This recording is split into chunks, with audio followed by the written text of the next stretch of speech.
Six, five, four, three, two, one. Good morning, good afternoon, and good evening. My name is James, or as I'm more popularly known, Soak Bass, from sittingondacouch.com and mmorpg.com. And you are hearing the commercial for the dashboard in the background. Sorry about that. But today is a very special Into the Origin. We have with us two Trion producers, associate producer and a producer, sorry. I apologize. Victoria Voss, if you want to say hi, Victoria. Hey there. How's it going? And Amanda Amari Fry. Hi there. All right. And as always, my wonderful co-host, Kiwi of Kiwi Dream 101. How are we doing, Kiwi? Aloha, doing good. All right. Well, I'm so glad that everybody is here today. I'm very excited. Kiwi and I were both very nervous. We talked to each other about, or messaged each other about 50 million times during this week. So we're both very excited. But so if we seem a little bit nervous, and I repeat myself, I do apologize. Interviews always get me this way at the start, but we should be good. For those of you that are tuning in live, the order of the show, we're going to get to know our producers, and then we'll go into some more technical questions, such as Trion's relationship with Excel Games, what they have control of, founder packs, server queues, how they handled it, and we'll get down to all that stuff. And at the very end of the show, we are going to get into some fan questions that were tweeted at us. And we will get into server questions, so do not worry about it. I know that's on the top of everybody's list. I was telling them before the show that I used to plan my whole day around the server queue wait time. So I had a running joke with Bill Murphy of mmorpg.com that ArcheAge was going to change their logo to the greater than 1 hour. So I figured that was the because that's what everybody knew. You know, you'd get in, you play, and so we'll get into I mean, it had to be exciting for you guys to see all this stuff. But before we get started, I'm going to stick to the show notes, Kiwi, so I don't throw you off. Why don't you guys introduce yourselves, tell us who you are and what your positions are with Trion Worlds so that everybody here can understand exactly what it is going on. Victoria, why don't you start us off? Sure. So my name is Victoria Voss. I'm known as Firecade on the forums, and I'm the lead producer for ArcheAge here at Trion Worlds. Cool. And I am Amanda Fry, often known as Amory on the forums. I am the associate producer for ArcheAge at Trion. And it's just so exciting to have you guys here. Most of us, anyone that's in the audience that's from Rift, knows Amanda or Amory from Rift. And Yep. when you left there, it left a big hole with a lot of us. So it's so great to see you in ArcheAge. How's it been, the transition from Rift to ArcheAge for you? You know, it's been fun. It's different. When I did Rift, I was a lot of the time I was kind of concerned with finding out, okay, what is in the build, what passed QA, and what is going live. And now I'm more concerned with what should be in the build, how quickly can it pass QA, and when do we want to put it live. And it's sort of like an inverse of that role. It's been fun.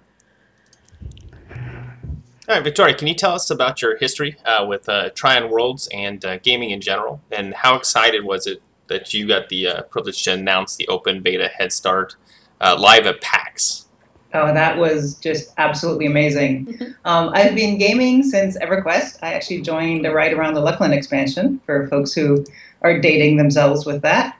And I've been playing MMORPGs pretty much solid since then. And it's a genre I love. I especially love the sandbox genres. And playing the games that actually let me interact with other people on the servers and make either a name for myself or at least contribute to someone else who's making a name for themselves, which is really, really cool. And that's one of the things I love about ArcheAge. So I've been in the gaming industry for about 7 years now, and I have been working with Trion actually since right before Rift went to beta. I was actually hired on to be the project manager who made Rift launch. So we had the wonderful guys doing all of the development work, and then I interfaced with all of the other teams to make sure that everyone was coordinated and we got what we needed to have in place. Not too dissimilar from some of my work right now, except now the developer is, in Korea as opposed to, just down the hall. So it's really sort of been an interesting development there. But it's just a lot of fun working with ArcheAge. Working with the external developers has some interesting challenges. I can't walk down the street and go, come look at my screen, see the bug. It's a lot harder now. So did you guys get to travel to Korea? We We do. do. Oh, fantastic. That's been like a bucket list level thing for me. I really, really wanted to go, and I've actually gotten to go twice, and I don't understand how that became my life because that is fantastic. It's been super fun. Yeah, it's great working with the XL Games guys and going over there and working in person. It's just so much easier than trying to do it over the phones. Yep. They were there recently. They've been in America, haven't they? When you Yeah. launched. Nice. Yeah, they were here for about 3 weeks over the Head Start open beta and launch. Oh, that's pretty cool. It was Yeah. also super helpful having them so immediate communication. They could see what was happening on the servers and talk to us directly. It was very good.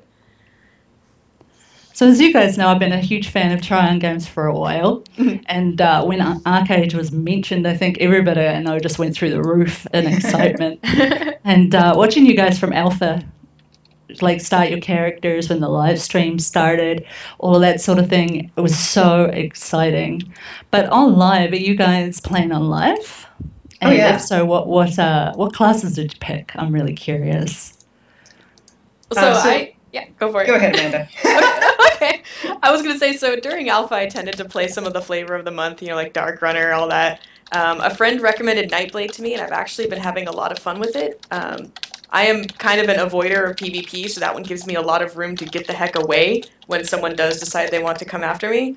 So that one's been really fun. Yes, I've not been playing as much as I would like, but moving kind of derailed me from that. But definitely playing on live for sure. Nice. What about you, Victoria? I sort of have two characters because I'm a bit of a split personality when it comes to games. My adventuring character is a ranger, and that's a lot of fun. I like doing the range damage, but she's got just enough melee. She's got some Shadow Stalker in her build so that it's really nice that when stuff gets right up close to me, I can still deal out the damage and not die. Not dying is a good thing. Not dying is an awesome thing. Yeah, I actually did my first PvP with that character Wow. a couple nights ago. We did it was actually a lot of fun. I was sort of nervous because I'm not a big PvPer, and it was quite fun. I had a boat full of folks. We were all taking our trade packs over to get our large farms, and it was a lot of fun. We took on a level 50 and we won, and I think our highest was 40, so I was happy about that. Nice. Yeah, but it was pretty cool. And then my farming alt, who pretty much runs around the farms all day and crafts stuff, is a shadow. I'm trying to remember what it is, the name of the actual class, and now it's escaping me. But she's got vitalism and songcraft and occultism. She's a Sarasong, and that's a lot of fun too because it's I can still heal. I went into you can heal a little bit. You can still do a fair amount of damage with that class. So it's a nice, neat balance. It's a little slower killing than the ranger, though. I do love that ArcheAge gives us so much variety and to take care of the things we enjoy most. I'll be honest, it scares me. I respec like all the time. I have no gold anymore because all I ever do is just keep changing my spec to try something new. So nothing. I'm level 23 and everything is level 10. Like nothing has gone up, so Nice. I can't do any damage to anything anymore. I have to keep running backwards, so it's awesome. I'd like to thank you guys for that. Keep at least one high level one in there while you're leveling the others. Well, I think I do. I think, but it's the one the healer frame, the healer. Oh yeah. Which doesn't do any damage. So I mean, I stay alive. It's So just vitalism does a little bit of damage, but yeah, it's not a quick killer. it's kind of crazy. So. I have enjoyed it. I will tell you guys this much, that the game has been, I mean, as you guys know, the combat system is still pretty antiquated, but it is a fun one. I mean, the combo system is a lot of blast, and it actually impresses me how much everybody kind of jumps in the community events and the live open world PvP. There are always like little issues that we'll get into later that bug people, but I've really enjoyed my time so far in it. But I'm obsessed. Obsessed would be the key word. There's just elements of it that I didn't think that I would enjoy. Yep. I like planting things. Now I just can't stop. It's like, labor points, labor points. So, I'm obsessed with ArcheAge. It's amazing. And with the amount of hype that's been going on throughout, like there was huge hype. All the big live streamers were in there for alpha and everything like that. What can either of you tell us a major highlight or a highlight that you've had from there? Maybe do you have one, Amanda? Mine actually has to be the first time people figured out land boating, which is when you take your small sailboat and you harpoon something on the land and you take your boat on land. Like the first time that happened in a live stream, like we're showing off some part of the world, and here in the background is some guy's boat with like 10 people on it dancing, like coming through the background of the live stream. And then it just became a thing, right? And you started seeing it everywhere, and that to me was like a really big highlight of people discovering the kinds of things you can do in ArcheAge, not all of which are what you would expect. Right, I think we all freaked out when we saw that. It's like, what? Yeah. Do you have any, Victoria? Oh, it's just so much fun to see what folks do with all of the different things in the game. Another one, that boat with a harpoon is just ripe for all of this sort of, to use the official industry term, emergent gameplay, otherwise known as cool things that players do. And one of the things that I saw was that someone took that boat, harpooned the airship, and actually, so they would hang on to the boat. They would, use one of the different things in the boat, so they actually were attached to the boat, as opposed to just standing on it. And as the airship would take off, it would dangle the clipper behind it. And whenever they were ready to get off, they could just release the boat, flip open their gliders, and go on down, usually to attack some poor schlub below them. But that was a lot of fun, sort of watching that happen as well. And as people go on, they're doing all sorts of different things where they're using stuff in the world to either interact with the world. Sometimes they're using it to grief their fellow players. Sometimes they regret that when their fellow players get their high-level buddies to come and gang up on them. But it's really sort of interesting to see how all of that works in the game. The PvP alone blows me away sometimes. There are little things that annoy me, like the fact that one person can come in and unless they hit me, I can't do anything to them. They can steal all my crops, but we'll get into that later. That's probably nothing you guys can do. Let's dive right into your guys' relationship with XL Games. Victoria, why don't you go ahead and take this one? Can you please explain to the viewers here what it means for Trion to translate the game, and what role do you guys specifically play in terms of bringing ArcheAge to NA and EU servers? Because you're not devs. I think you already mentioned that before, that you can't just change a bug or change something in the game. So what power do you guys have? What actually is the influence that Trion Worlds has in comparison to XL Games and the NA scene? Sure. So when we're translating a game, we're actually localizing the game. It's not a straight translation. We take the Korean text, turn it into English, make some changes, especially for things like humor or inside jokes that are specific to the region that we just wouldn't get, replace them with jokes that we would get, which is why you see some interesting NPCs' names. Old-time gamers may recognize some various NPC names because we have a bunch of old-time gamers as editors, which is fun. And so we take that text, and then once it's in English, we translate it into French and German.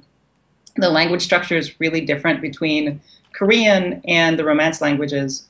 And so we've got to go into English, make sure it's all right, make sure we have all the plurals, all of the subjects, all of that lined up correctly. And then we can take it into French and German. And so that's sort of just the localization part of it as far as text. And then at the same time that that's going on, we're playing the game on our internal servers, seeing the new stuff that's coming up, and seeing what needs to be tweaked, for instance, for the Western audience. And that's where a lot of the changes that we launched with came from, was both comments from folks on alpha and beta, as well as our own internal play, where we looked at things like Gilda stars. We do not want to do dailies for Gilda stars in this region. It's not a thing we really, really want to have to do. And so we talked to XL. We explained why this was a problem for Western players and what the impact was going to be as far as the individual players.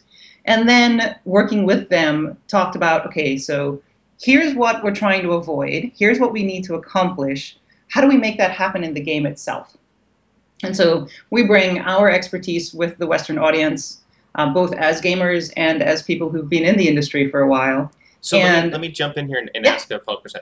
So basically, when you guys have an idea of something you want to change based on feedback from the community, you guys bring it to XL Games, and then you basically discuss with them what needs to be changed, and then they make the final decision as to whether or not it would be. Yeah. Okay. Yep. Okay. They do spend a lot of time. I really love talking with their designers, trying to understand the reasoning behind the requests. And we've had a couple cases where we didn't get our original request, but we ended up with something else that worked just as well because they took the time to understand why we wanted that change and gave us a solution that matched the why, even if it didn't match the what specifically we were asking for. Okay. Yes. Okay, yeah, that was one of the things that Kiwi was trying to explain to me earlier was that some of the questions we originally had were dev-related questions, and that's not something that you guys can typically answer. If there's a balance issue, you can bring it up to XL Games, but you can't go in and change it right away. Is that correct? That's correct. Yeah, we don't have any hands in the code at all. Okay. And there's a lot of data involved in that too, right? Like we provide them logs from our actual servers. They really, when we say, hey, we want to change XYZ, it's not enough to just have that opinion. You also need to back it up with here's what players are actually doing in the game, and we have that data in logs, and we provide that as well. But when it comes to like a bug, if we notice a bug that's in the game, somebody is misusing the system, and you guys notice it, that's something you guys can go in and nip right away. Bug fixes, delay issues, packet loss, stuff like that is something you guys can control, or is that still something you have to go back to XL Games with? We still need to go back to XL Games with that. Those are things that they do tend to prioritize very highly. So there's not usually a long conversation. It's, hey, we have a bug. Hey, we have a hack. And we get a fix pretty quickly as soon as they can actually implement the fix. So those kinds of changes happen pretty quickly. They're still not changes that we can do ourselves.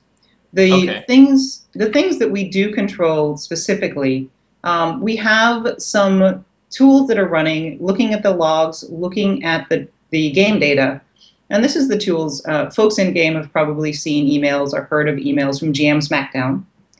And he is one of our engineers who has been avidly trying to find ways to detect the bots, to detect the spammers, and ban them from the game all automatically. So that just sort of happens behind the scenes. And we are tweaking those systems fairly regularly. So as new things, new bots, new hacks come online, we do work with him to make sure that those are detected. And that's something that we do on our side. I love that name, by the way. That's an awesome DM name. Yeah. All right. Well, one last follow-up question, then we'll move on. And this is basically so everybody out there who is having a little bit of trouble following exactly. When it comes to bots, catching bots, eliminating them, and what about marketplace issues? Do you guys have control over what's on the cash shop, what's not in the cash shop, how the marketplace is built? I mean, do you guys have any control over what's in the cash shop, or again, is that something that you have to negotiate with XL Games before it comes back over? So the contents of the cash shop are the results of conversations between us and XL Games. Okay. We provide them a list of here's the things we would like to see, and we have conversations. Most of the time, we get what we want, so it's not usually an issue. Okay. They're pretty good about, like, you think this will sell, we'll try to let it sell. They're okay with that. Yep.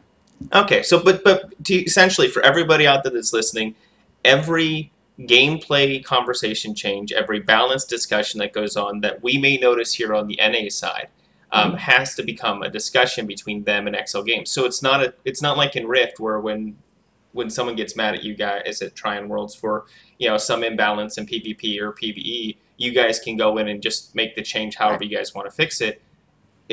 With that, you guys have to get it approved through XL Games. That's right. We don't touch the game code. I mean, the game builds come from XL Games. We don't modify the game code or client in any way. Okay. Well, other than our bot detection and spam detection on our end. But that's on the server. It's not in the game code itself. Yep. Okay. Now that also includes stuff like patron discounts and marketplaces, cash shops, and stuff like that. That's all XL Games. Yep. Wow.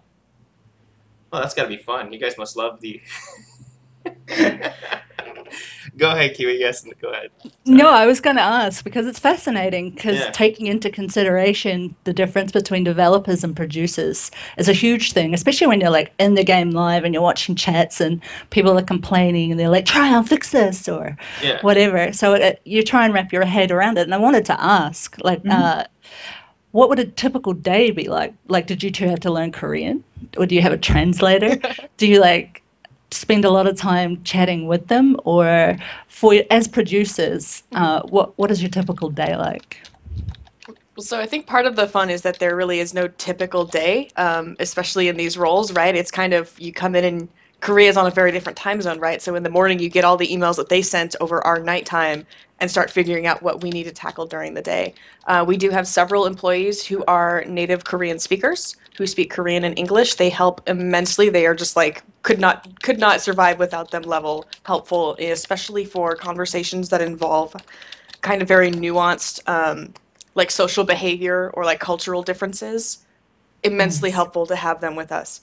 I did actually go out and start learning Korean. I can read Hangul. I have very limited vocabulary, but it helped a bit. You know, I kind of can get the gist of what's going on and overhear some conversation. But yeah, no, half the fun of the job actually is the issues for production that come up every day are always different. They're always changing based on what are players seeing, what are we seeing on our end on the servers, what needs to be fixed first. Yeah, it has to be like a world of fun for you guys because you're in like an unknown area, at least in the NA side. I mean, we always hear of Chinese or the Koreans translating games that are created here in the Western world, but it's not so much the other way around, is it? I mean, you guys are kind of at the forefront of this. And this is the first one that Trion's done for sure. And it's definitely one of the biggest games that have come over to the West. And it's just amazing to watch it and see what folks are doing, how many folks are trying to get on the servers, how they're getting onto the servers, and what they're doing when they get there. And every day we come in, we've got a slew of reports that we get, look over the reports, look over the emails, and then decide what our day looks like. Yeah, that's got to be. I must say, I'm actually completely fascinated by the relationship between Trion and XL Games. Like, this is an Me entire... too. Like, it blows my... Like, because I'm used to working and talking with devs and stuff like that. We run the different podcasts, and so we do interviews from time to time. And so there's a lot of questions. Hey, this is imbalanced. We can...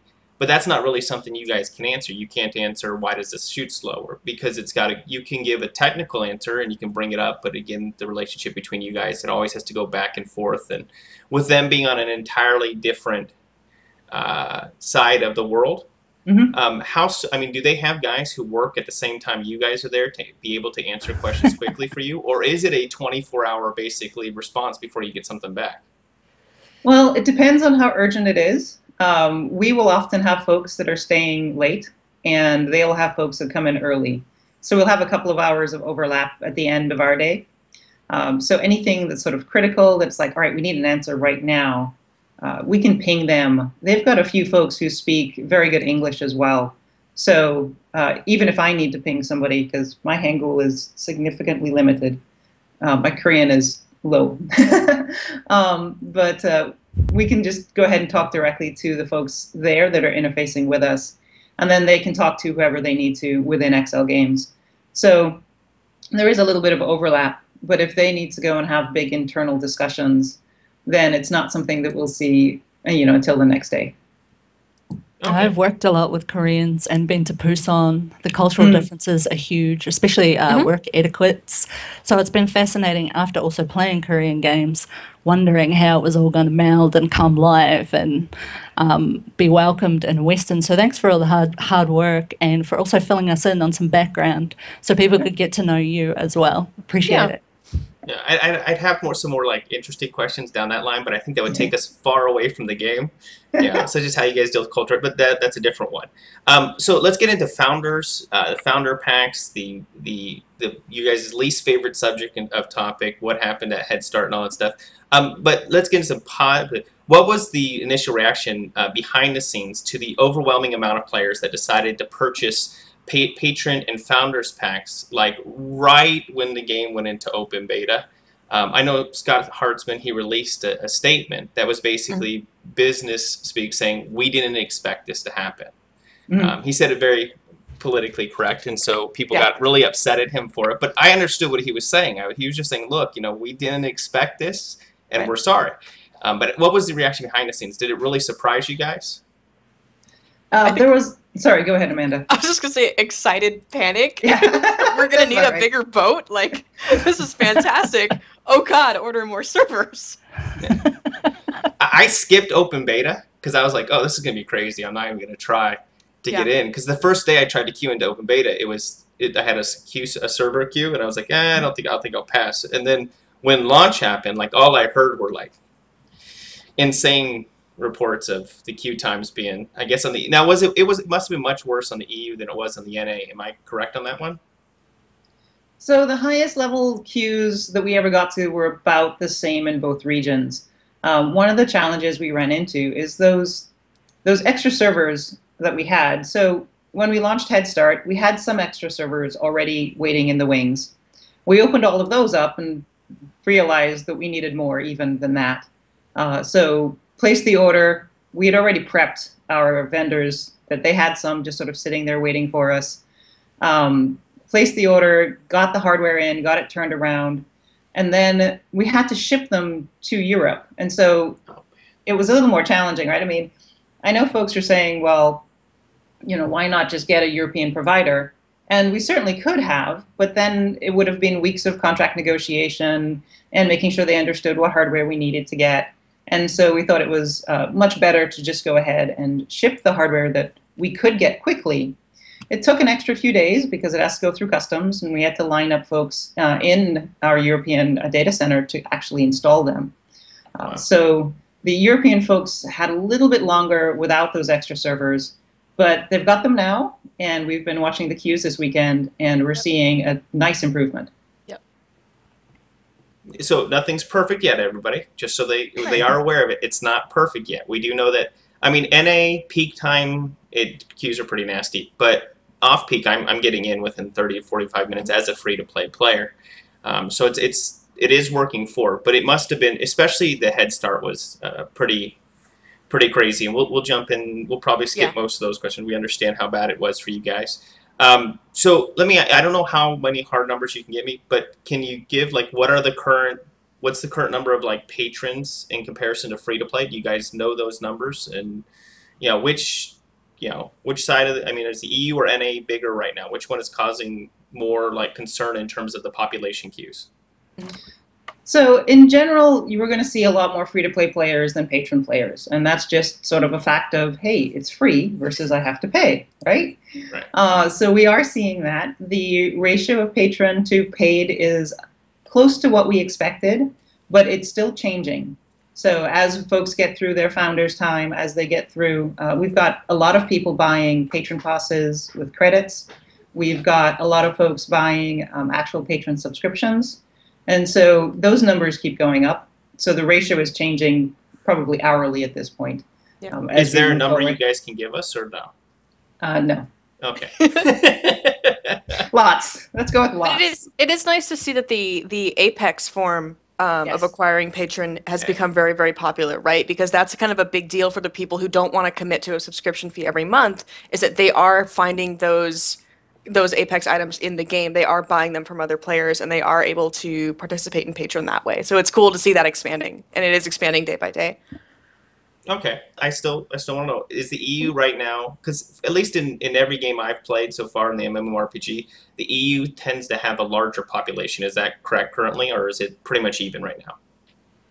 It's pretty close to even the last I looked, yeah. Oh, that's cool. I was going to say Rift, it's lower. So I was wondering what games he was playing there for a second. No, it is in some cases, but for ArcheAge, definitely they're very close to even. I mean, I don't have the exact, what the current averages are to see who's playing in which zone right now, but do you guys know like which okay, so like on the West Coast, which is where I'm at. I'm over here in California, wonderful California, and the primetime queues are, I could be waiting for free to play, could be 4 to 6 hours, right? But I've heard guys like on the East Coast that are free to play, and on their primetime queues, they're looking, 30, 45 minutes, which is really nice. But I mean, are those things that you guys look at those times, or is there a plan in place for those type of server queue issues, or So is it we're just actually a product of the fact that I'm on the West Coast, so I'm going to get Yeah, you're part of later it, in the curve. yeah, part of it is a product that you're on the West Coast, because you overlap with the tail end of all of the Eastern, Central, and Mountain Time prime times, and all of the Western folks. So there's this sort of like, if it's a bell curve, you're at the top of the bell Right in the curve. middle. Yep. So there is that challenge, but there's also the issue of the queues are going down. We're seeing the queues go down almost every weekend, so we're keeping an eye on them. We want to be very careful about adding new servers, and this is part of the reason that we didn't just like add 10 servers to each region, was because ArcheAge is a game that you really need other people there to play with. It's not a fun game if the server is empty. correct. And we don't want to get to that point where all of the servers are empty because there are just so many servers, everybody's spread out. So we are keeping an eye on the queues. We are taking a look at the different promotions we have coming up, trying to predict, what that's going to do to the queue times, to make sure that it's adequate, that people can get into the game and play. They'll probably still have a little bit of a queue, but trying to keep that to a little bit of a queue, and still not be at the point where the servers feel empty because they're so spread out in 6 months. And that makes a lot of sense because it is a totally different game than we're used to in most MMOs, where you could have a fairly quiet server and still enjoy the whole game. This is just completely different. I think you guys answered like our next 3 questions in that one statement, but go ahead. Yes. But I do have one that I'm curious about, and that is whether data is being traced to maybe close down a faction on a server. To make them more balanced. Like, for instance, I'm on Olo, so it seems like, but it just could be because I'm so weak and can't kill someone quick enough yet, it seems like West is really strong. Will that be looked at in the future? Whether some factions are more populated than the other?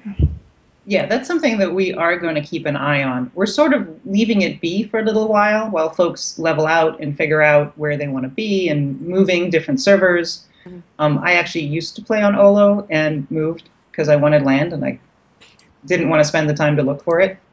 I stayed. Sort of lazy. I got a farmhouse. I'm done. I'm good.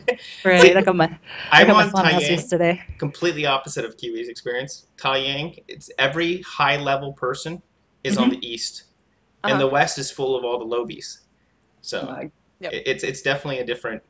And that was like I was thinking on Taiyang, it's all the west is underpopulated compared to the east. Well, the population numbers are pretty similar, but all the low levels are on the west and all the high are on the east right now. So you got entire guilds who are just stomping through on the east side. So it's pretty funny to watch. And every server is going to be a little bit different as we move forward. The total numbers are important. The levels are also really important, as you just pointed out. And so trying to make sure that we're giving people time to sort of level themselves out.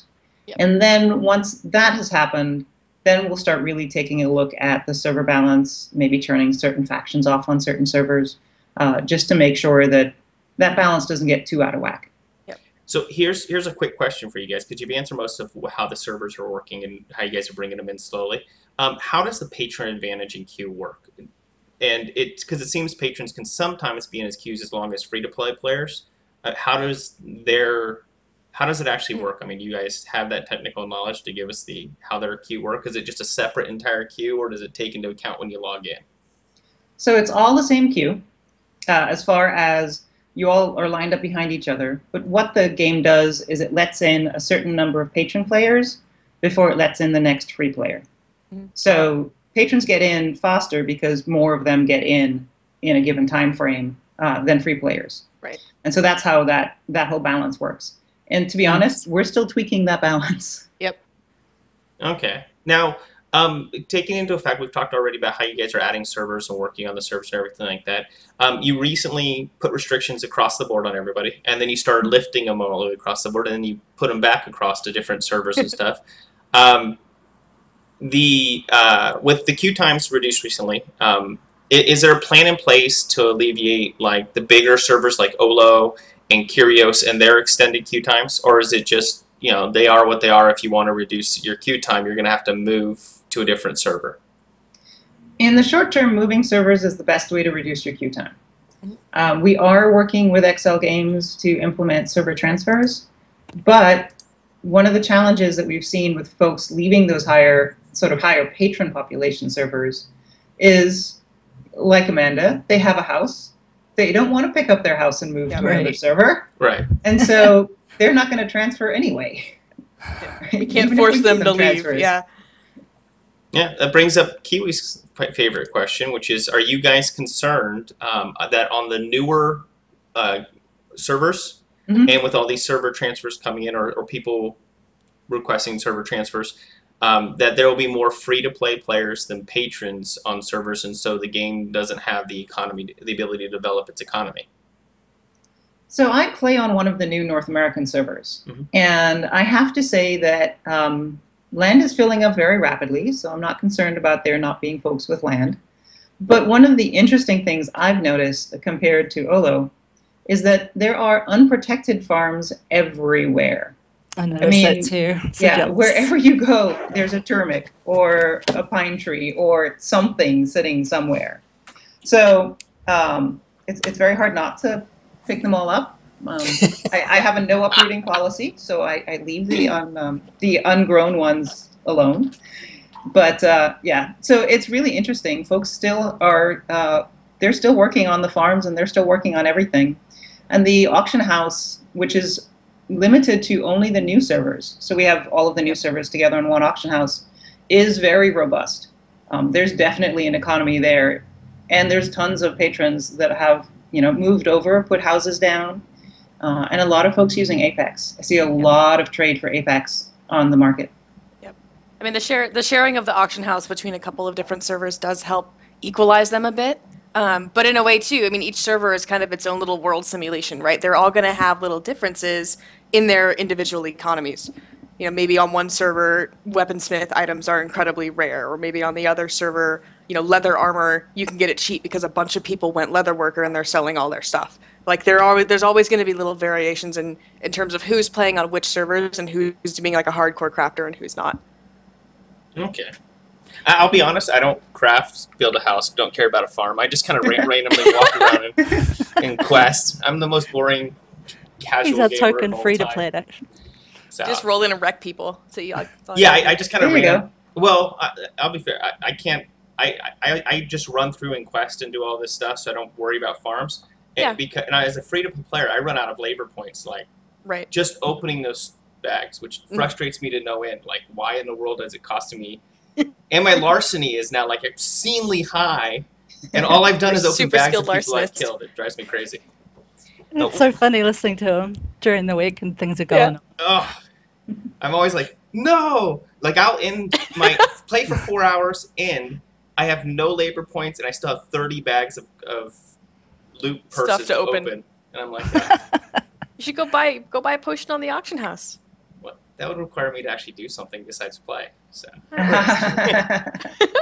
But thank you very much for the 1 month patron that we got, free patron. That was awesome for Head Start, and that keeps us in touch. That you guys are keeping in touch with us as well, and as well as all the forums blew up with all the CMs and devs. It was like logging in one morning, and it was like, wow, seeing all the names in there. So that was brilliant too. Our community team is full of rock stars. Those guys organize a schedule. They put themselves on a rotation. They're like, all right, we're going to make sure any given hour of the day, people are posting their problems, posting their concerns. We're going to have someone here who is ready to respond and ready to try to point them at information. And that was really awesome to see them do that.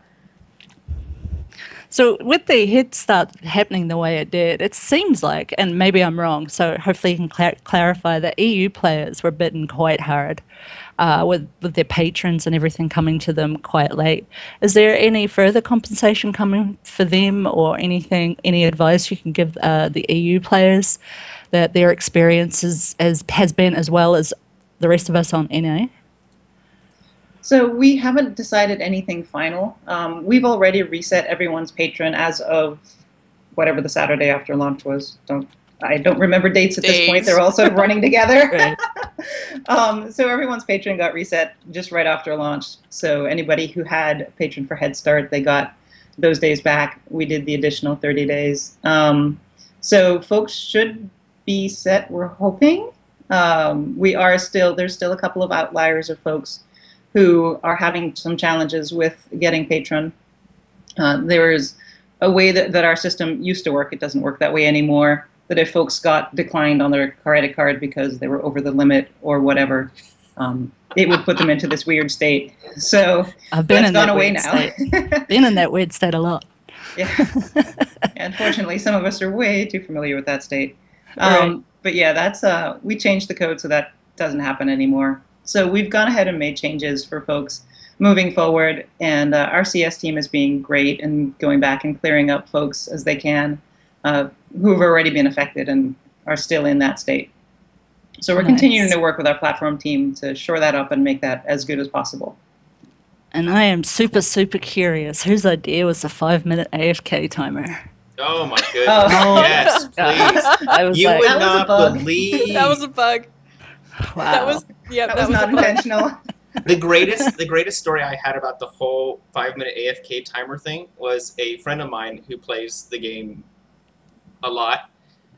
She was crafting, and she just opened up the crafting thing and was just flipping through to see what she could build or what she wanted to build, and it kicked her out for AFK. Yeah. And she's like, "Wait, I was looking. I'm here." So, and then she got stuck in the queue. She was like blown away. I was like, "That is awesome." That's done. We fixed that one. Yeah. Yeah. The queues were going really, really fast while that bug was on there. I gotta say. Right. The queues were brilliant. Just the game. But yeah, was that's not fun. That's no fun. Sometimes your dog wants to go out. I mean, I have a dog, and he barks. Like, all right, I need more than 5 minutes to deal with that. So what would be the ideal, are you looking at like an ideal solution for the AFK timer? I mean, there's still people in on dummies and stuff like that, but are you looking at an ideal AFK time in the game itself, the character select and the character creation? Or is it all going to be different?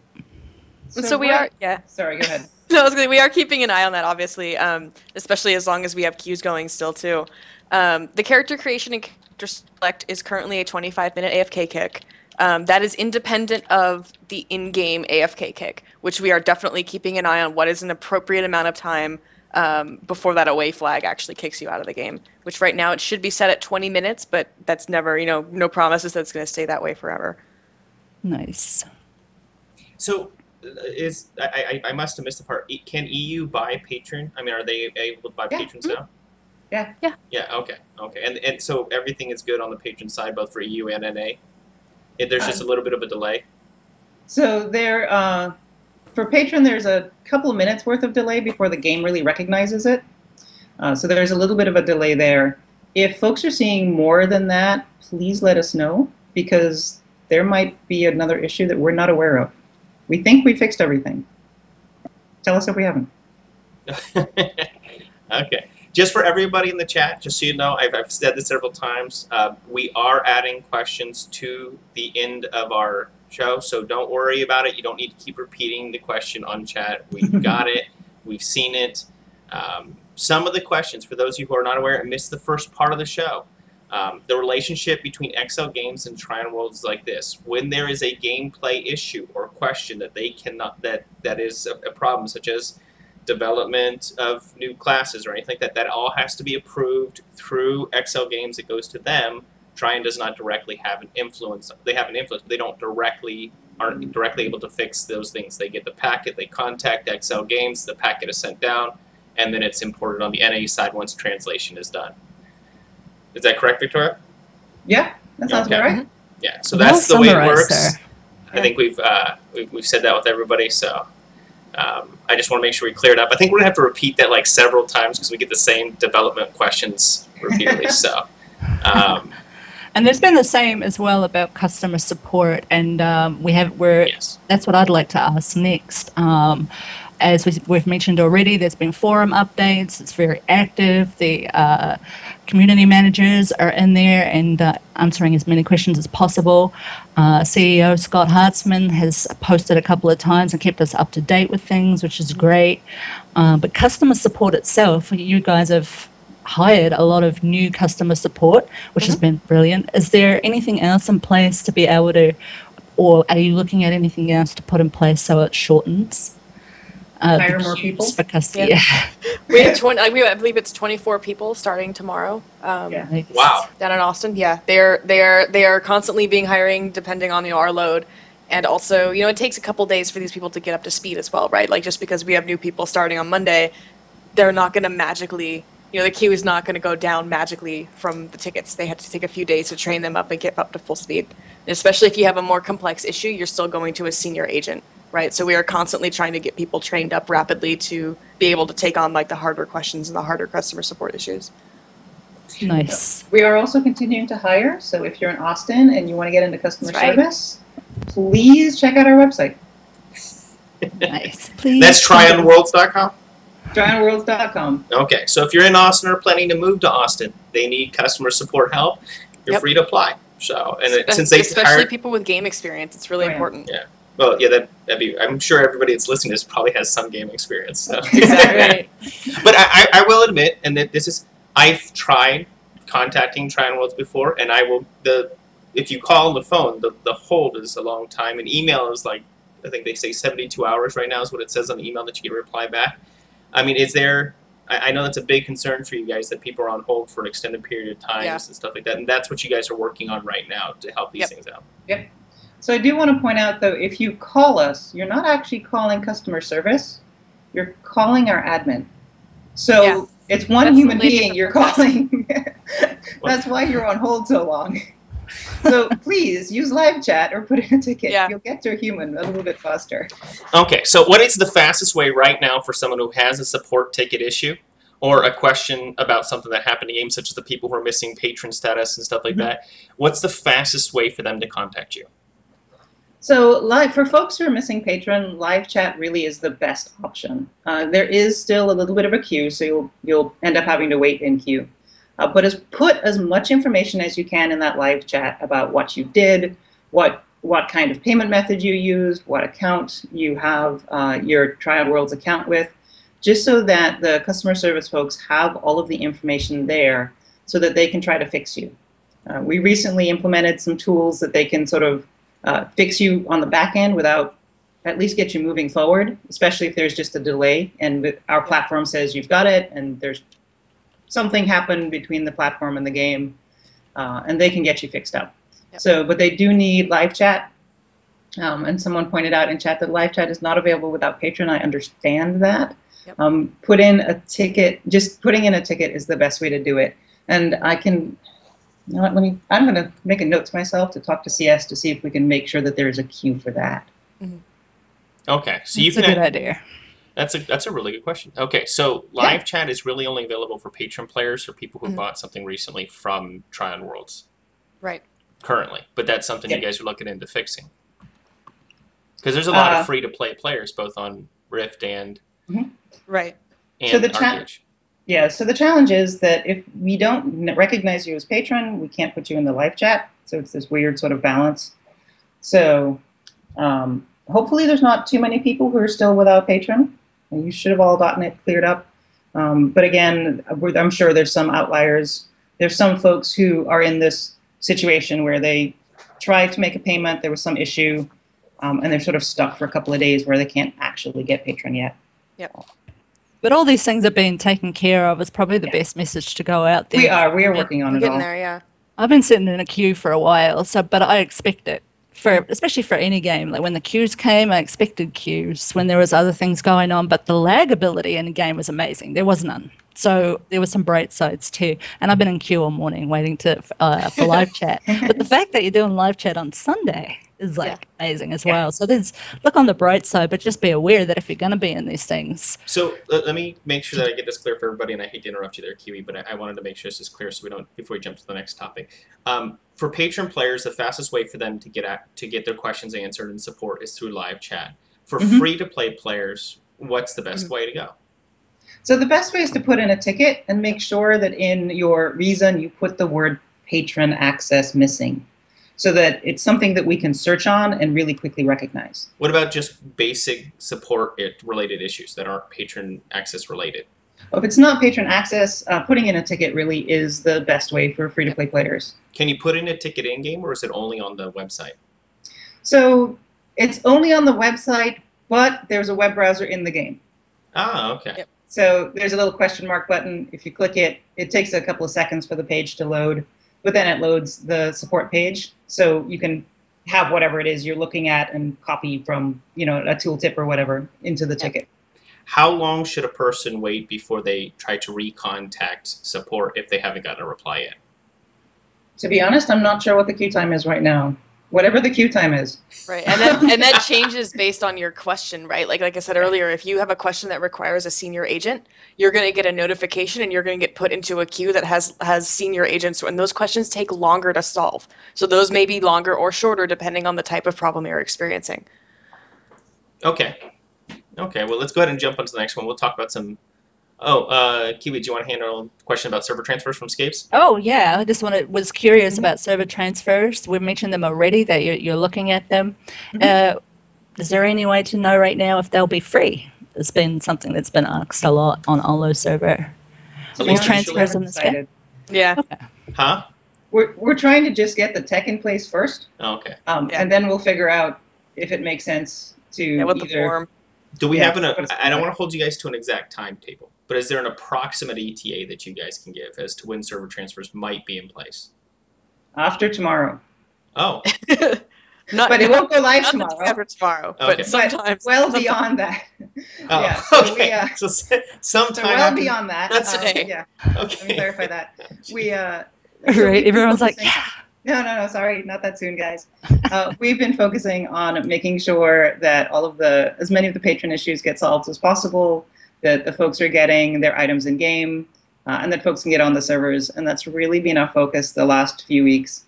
So server transfers are on the list of, okay, once we get past all of the launch fun, let's look at that and figure out what it's going to take to move forward. Yeah. I will say I'm glad that we didn't have to ask. We had a list of questions that we wanted to ask about Head Start, but you guys had answered most of them through the last tweets and the forum post and all those things. So I am very excited we didn't have to ask those, because those were never fun questions to ask or hear or answer. So, but you guys did and I want to compliment you. You guys did great work. You guys weren't, and I understand all the players out there who were upset and angry at the Head Start time that they didn't get play. Of course. And you did get your patron status rewarded, but I understand. I mean, they paid this great amount of money, and yeah. But I like I had to explain to somebody on Reddit, like they made an apology. It's just they can't say certain things because they are a business, and so. Yeah. But let's jump into some gameplay discussion points here. Sure. And I know that not all of them can be answered, but we'll give it a try. Are there any plans to make offline labor generation equal to online, even if it's just for patrons, to help prevent some of this AFK or people logging in and just kind of walking around for hours as they're waiting for their labor points to generate? Mm-hmm. So that was one of the things we had talked with XL Games about very early on. Was trying to before the betas, trying to make that balance. Right now, we have one of the most generous labor regeneration schemes of any region. And there are some limitations in how much labor you get and how that impacts sort of the end game design. And so XL has basically said that this is about as far as they're willing to go for labor regen. We are significantly more generous than a lot of other regions. In fact, I think every other region. Mm-hmm. I'll be honest, I'm a little disappointed to hear that, but go ahead. And they have balance concerns about the amount of labor that's coming into the system. And labor is such a complex thing in ArcheAge because it has to do with everything. It's crafting, it's harvesting. I mean, it's all the currency of their economy, basically. In the game. Right. So what about, has there been discussion, like even on a reduction of while you're playing and equaling out the offline so that it's offline and online, or even instead of like when you're online it's more, when you're offline it's significantly less? So if we did that, we'd have to reduce your online regen fairly significantly. So we don't really want to do that. What about reducing like labor point? What things cost for labor points? You guys have taught like things that require you to use labor points to do, like reporting bots costs labor points, which doesn't make any sense to me. I'm trying to help you guys out, and I'm getting nailed with a labor point penalty. So why should I report a bot? Because as a free-to-play player, I don't have a lot of labor points to spend, as we talked about already. So, I mean, and opening coin purses with the larceny and all that stuff, that's actually one of the questions we have for fan things. Like, is there an idea to reduce some of those or take them away? And I know you guys don't really have a say to it, but have you brought it up to XL Games? So one thing I want to point out on the bot reporting, just really quickly, if you correctly identify a bot when you report, you get back the labor that you spent and additional labor as well. So you can actually increase your labor by reporting bots correctly. It's my favorite part of the game.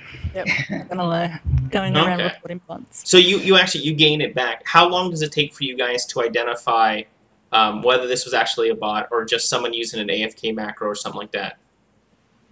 It depends. It depends a lot on what they're doing. There are certain actions that are really easy to identify. That like, okay, yeah, there's no way a human being could do this. You've got to be a bot. But 10 people reported them, and we have data on what they've been doing for the last 24 hours. And it's like, yeah, you're gone, immediate, you know. Okay. But at the same time, others require us to actually sit and observe them, or a little more research into exactly what they're doing. Okay, so now, if you get reported, let's say if you're a player and you get reported as a bot from another player, how are the ways that you can? I mean, you're like, hey, I got reported as a bot because someone's angry at me because I did something. Mm-hmm. So we actually look at both the number of reports that you get as well as what you're actually doing in game. So even if someone reports you as a bot, if you're behaving like a normal player, you're fine. Is there any way for a player to remove the debuff that the bot report comes on? Yes, go talk to the judge at the courthouses, and you can have that removed. Oh, okay, okay. So, I'm just seeing something like people are talking about how they can get it removed. Bots can get it removed. I don't think bots are that smart, but I may be way off of my thought of how intelligent bots are. People use the word bot for a lot of things now, right? Yeah. They use the word bot for gold farmers, who may actually be being played by a human being, and some of those absolutely can figure out to go run to the judge and do that. I mean, if they're playing the game, then yes, they can do that as well. But whether or not you got it removed by the judge in the game does not change whether or not you show up on our bot reports, right? It's just a way for a valid player in game to be like, oh no, like take this off my character. Okay. Now, the next one has a little bit. Currently, all of the materials for building some of the in-game parts, like the 24 by 24 gazebo farm, are in the game, except for the actual land expansion certificate. Is that coming in a future patch? I mean, why were all the parts put in, but you can't actually use any of them? I mean, was that something you guys did, or was that something that was done by XL Games and kind of filtered down the line? Because the parts were in the patch, but of what's being sold on the MTX store, that stuff is coming in future. It's under discussion for future additions to the marketplace. I might be naive here, but it might be because with Aurora being closed right now, so you would have to paste some things for it to arrive in the game with that in mind. Is that right? Say that one more time? With Aurora being closed right now, some of the things that are not available in the game that have been on alpha and beta, like the flaming logs, right? Yeah. Right. Are they being paced to open for Aurora? People have been asking about the submarines and tractors. I know you guys have mentioned this before. Are there all these things being looked at for when Aurora opens? My understanding is yes. I mean, that's the restriction on them, right? Is that you can't get the materials from Aurora. And just to clarify on the gazebo farm, that is an MTX only item in Korea, and we are currently evaluating how we want to make that available to players in our region. So that's why that's a store discussion around that one as well. Okay. Now, are you guys able to tell us how patch 1.7 is coming along? The text is being translated. Translation underway. Well, can I? What is like the typical, the standard lead time? I'm not asking you to give us like what this lead time is, but what's the standard lead time in taking when you guys get a new packet or patch of this magnitude, as 1.7 will be, and the translation aspect from you getting it from them to when it goes live? Oh man, something on the scale of a 1.7, like our 1.0, 1.2 was about 6 weeks, I want to say 6 to 8, and that was a overlap with, we did as much English as we could and started having that put into French and German before we were even fully done with the English. I also want to point out that we didn't actually translate all of that because we knew we were going live with level 50. So we held off on translating the 51 to 55 content until after we'd had the launch build translated. Exactly. Okay. Yeah, so it's a several week thing. I mean, these are on the order of several hundred thousands of words of Korean that need to go into 3 different languages, right? Even though especially when there's quest content involved, that's even harder because those are sentences that are part of context, right? They're part of a story. You can't just like do them generically without seeing the context of that story. Oh, okay. Now, is one, and this is probably, will Aurora be a release before 1.7?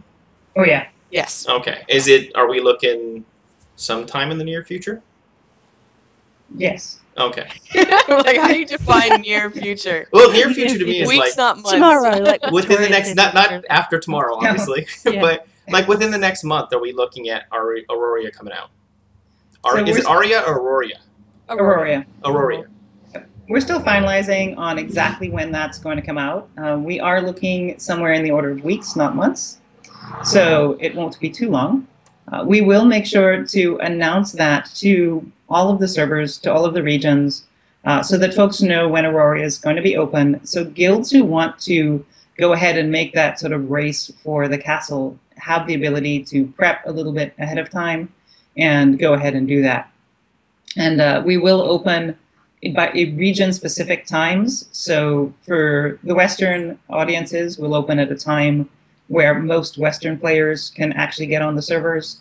And then the same for Europe, so North America and Europe will be on different times based on their regional peak times. So folks can, we're not going to open it at like 2 in the morning in Europe. That doesn't make a whole lot of sense. That would really be interesting. You'd see a lot of anger over that one. So yeah, we won't do that. So it will be kind of chain release based on the optimum time you guys rate as to when the most players can take advantage of it. Mm-hmm. Okay. All right. So in that Aurora pack, that's when castles will come back, and all these people who bought the packs to get castles, that's when it will come out. Yeah. Okay. Nice. All right. Well, that's cool. That's a really good thing to hear. So I know everybody's really excited about Aurora. That perhaps the number one question I think that Kiwi and I got was, what about Aurora? When's Aurora coming? Can we get my castle? Everything about Aurora. coming. And just to let people know that are watching us live, we had a lot of questions asked to us before going live today, knowing that we might not be able to watch chats and stuff. So we are taking note of things that you're saying, and hopefully we're going to touch on them anyways. So we're not ignoring you. No one's being ignored, just so you know. Yeah. And for those of you who keep asking about the quality of life changes, the game is not. It's ArcheAge. It's an older style MMORPG play, fantasy play style. That's the way it is. You have the grind. This is what you joined up to play. A lot of the newer MMOs come up with things like dodge stuff, dodging and moving around. But Trion doesn't have the ability to implement those without approval from XL Games. As we've already heard, when you guys said, hey, we'd like to lighten up some of the labor point restrictions, and they said no. So when XL Games, when XL Games says no, there's nothing Trion can do. They can ask nicely, but that's about the limit. You can correct me if I'm wrong, Victoria. When they say no, you can't make any changes on that end. Yeah, if they've made a final decision, usually what will happen is they'll say, we don't think so. And then, we'll have a little bit of a debate back and forth about why it's important. They'll explain why they think it's not appropriate. And usually we can come to a decision that we both can at least live with. There's been a couple of things like the Archeum drops where XL said, well, we think it, might be okay. And we said, well, here's why we think that it needs to be higher. And here's some feedback from our players. Here's some data from our betas. Here's what people are doing with it. And they took a look at that data again. And then they made some initial changes. We talked about that. We looked at more data, decided what needed to really be there for live. And so that's how we got to where we ended up on live. So when they say flat out no, then that's it. But that's actually really rare. Yep. Okay. Nice. All right. So for all those with dev-related gameplay questions, the answer you're going to hear from Trion right now is, we're looking into it, we'll discuss it, but they cannot make the change themselves. Right. That's just We're the way that it discussing is. with XL, Unfortunately, Yeah. so you have to. This is different than like say Rift or WoW or Gold Wars 2, where the developers themselves have the actual ability to make the decision to make the changes. They're dealing with another company that has that final decision, which is XL Games. Mm-hmm. So I have a quality of life question from. Sure. And this would be related to you guys. So any update on when the Korean-speaking NPCs will actually speak English instead of Korean? And this is just for the role-playing fans out there who are trying to immerse themselves, and then they walk up and they go to chat with somebody and they hear dialogue in Korean? So currently we have a mix of English-speaking and Korean-speaking NPCs. Most of the NPC flavor text, like the call-outs when you talk to a merchant, has been deliberately left in Korean. In most cases, when you translate that to English, you end up with a catchphrase that you hear 8 million times and everyone hates it. And I find it actually really interesting that we seem to have as many people who are fans of that Korean remaining in the game because they like that little bit of flavor or they like the way it sounds, that it's kind of a background call out and not real words that they know. And then also like an equal number of people who are like, when is this going to be English? Which I actually find interesting that people seem pretty evenly split on that one. I like the Korean myself. It adds to the whole atmosphere. I mean, there's people in the chat right now who are like, "No, keep it Korean," right? Because no matter what voice actor we get in English, people are going to be like, "Oh my God, I'm so tired of hearing this merchant hail for the 8 millionth time after I've been playing this game for hours." Kiwi, you want to take the next one? Yep, being a riftaholic and addicted to artifacts, I actually like the newer tiers that were in the game, especially when you were exploring and running around. Is there any indication that there might be something similar put in the game in the future, so when we're out exploring, we can find something else? So we've talked with XL about doing something like that. And to be honest, in the rush to launch, it sort of got tabled a little bit. So that is not a conversation that is done in one way or the other. Yep. We've expressed that for our players, it's fun to have something like that. They're not sure what would make sense to be the reward. They're totally fine with having some kind of reward. So there are ongoing conversations to see, okay, what makes sense to be the reward. Right now, some places you get pretty fireworks and that's it. Nice. And we've talked a little bit on GM Smackdown. We've talked about the bots already, so that was what we were heading into with our next topics. But since we've already touched there, we don't need to go there. But scamming is another thing which is foreign to a lot of players, as far as not being able to get support for that. So, and what I'm regarding is like Apex, for instance, buying land and stuff like that, and someone taking your Apex and not giving you the land. In Rift, you're able to report this and receive action if something similar happens. Is there anything going to be taking place to take care of this, or can you give any advice to people that are wanting to buy land out there so they avoid being scammed? Sure. ArcheAge is a very different kind of world from Rift. It is a dangerous world to live in. And you need to really go into everything with that in mind. So if someone, wants to sell you land for Apex, either have somebody that both of you trust hold the Apex, a third party, so that, that person gives you the land, then you say, okay, release the Apex, and then he gets the Apex. What some people are doing is partial payments up front. I'll give you 20 gold now and 80 gold after you give me, the key, basically. So think of it like it's real life. And it's somebody you don't know, and you don't know if they're completely trustworthy or not, and treat it the same way. So then if they cheat you, find some friends and go and kill them. So this will kind of be... This will kind of be like Eve, basically. Yeah, right. Okay. So the concept is to have the people, kind of like Eve does, that you kind of police yourselves. Yeah. For the most part, unless it gets really, horrifying. Yeah.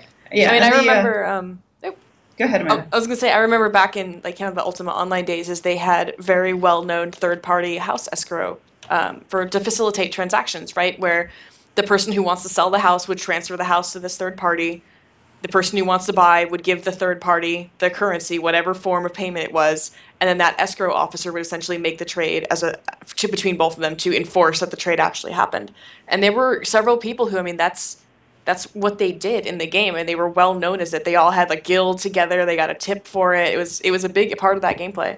Nice. Interesting. Yeah. Yep. Oh, so and then there's the certificates, land appraisal certificates yes. as well. Yeah, and that's the automated way to do it for gold, right? Is to use the land appraisal certificates, put your house up for sale. You can, with that system, you can designate it to only be sold to a specific individual, or you can put it up for public sale for anyone who comes by to buy it. Awesome. We were going to go into Aurora next too, but we've kind of been broken into that as well. We already handled Aurora. Yeah. I think we jumped Aurora up. Let's go down to the fan questions, Kiwi. All right. So I think we're at the guild interface one.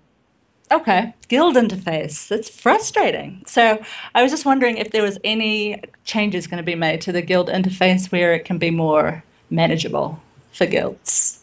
It's something we'd like to do for sure. That again was one of those things that it was like, okay, well, we can launch with it. So we will talk back and forth with XL Games about what options are available. The way that XL implements their guilds in Korea is very different as far as the back-end support than what we have here. So there's some conversation about what makes sense to open up, what makes sense to tweak, and those conversations are sort of ongoing.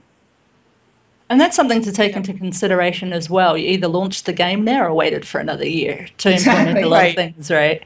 So that's something for everyone to keep in mind, I think. Interesting. We thought you'd like the game.